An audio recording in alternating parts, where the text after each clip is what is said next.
stressful situations 100% just stress me out and give me more anxiety. And then I have to navigate getting over the anxiety and the stressful situation while still accomplishing certain tasks.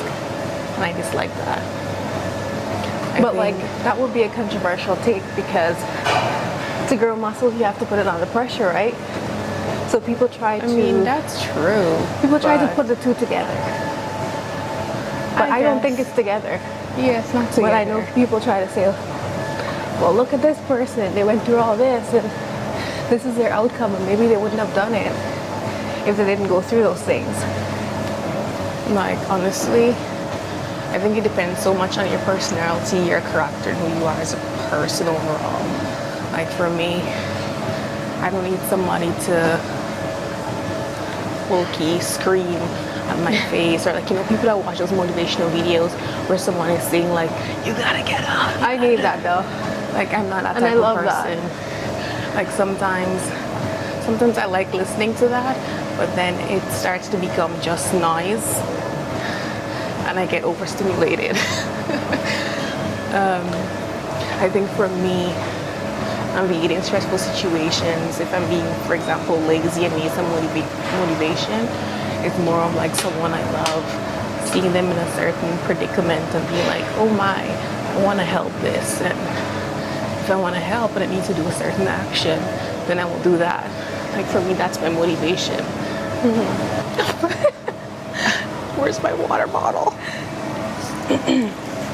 But yeah, what do you think? Do I need to be uncomfortable to grow? Not like, is that uncomfortable? necessary? That's not the question. It's more of, is pain or uncomfortable situations necessary for you to grow? Yeah, I'm in between. I'm in the middle. I'm like yes and no. It's hard for me to say from the side of...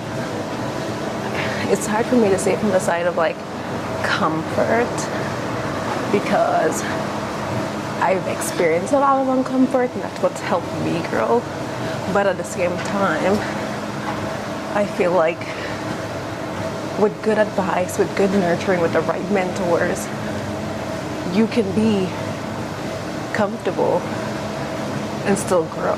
We have to make the decision up in your mind.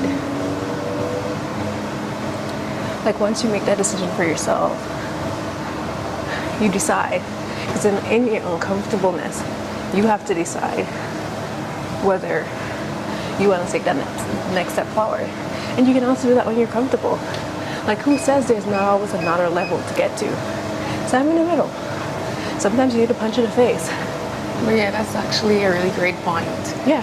It depends on what level you're trying to reach. And for me, for example, if I want an insane Pilates body, then I need to go through that uncomfy stage of, hey, being on a calorie deficit, or, you know, being mindful of intentional eating, living, you know, and that can be very uncomfortable. But would I consider it to be like really painful mentally to go through? No, because the way my motivation comes from visualizing myself in the mirror already with that Pilates body and the excitement and joy I already get from, hey, I achieved this. But yeah, it just depends too, on the level you're trying to reach and also your character. Because hey, some people's motivation is, I need to get that bag that it's worth about, I don't know, 50 grand or something. But yeah, it just depends on your level and character. On a lighter note, what are you up to today? Well, it's actually, I wouldn't say a pretty boring day, but I have a lot of things to check off in terms of client work. I want to get a Peloton ride in 20 minutes, because I told myself I would love to be on the Peloton at least four times a week. But yeah, I'm currently struggling with the consistency of that.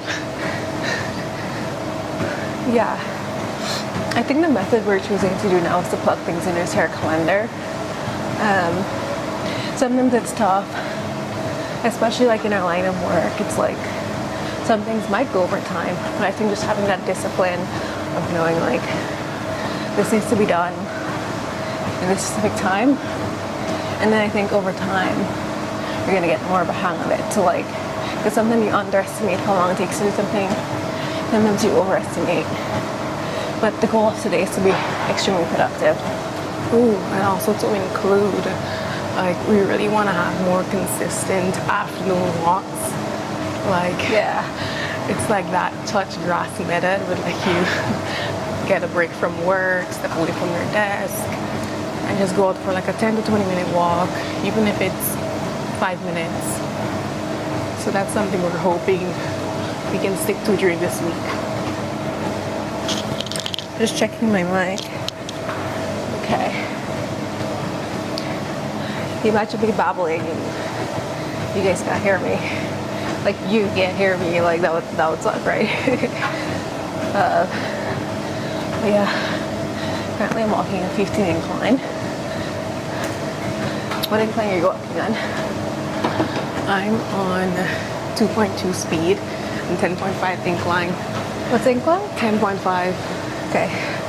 My sister has extremely long legs. And I was trying to tell her up her incline.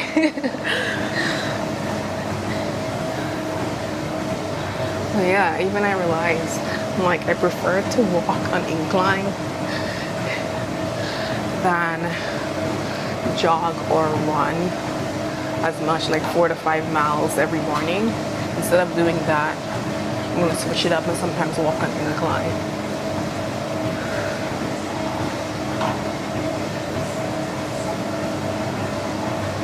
And the sun is out. I feel like, yes, it's around what, 7, it's 7:14.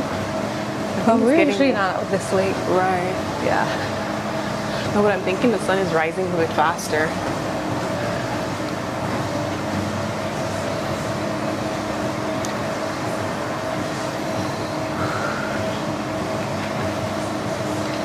When you're on an incline, 10 minutes feels like a lifetime.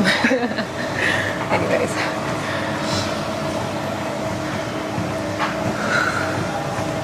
We are going to... Why did a thought just come in my head that I truly don't have TikTok anymore? Because I was one of those people that deleted it instantly. I have TikTok still. Now that makes me more Gen Z than you.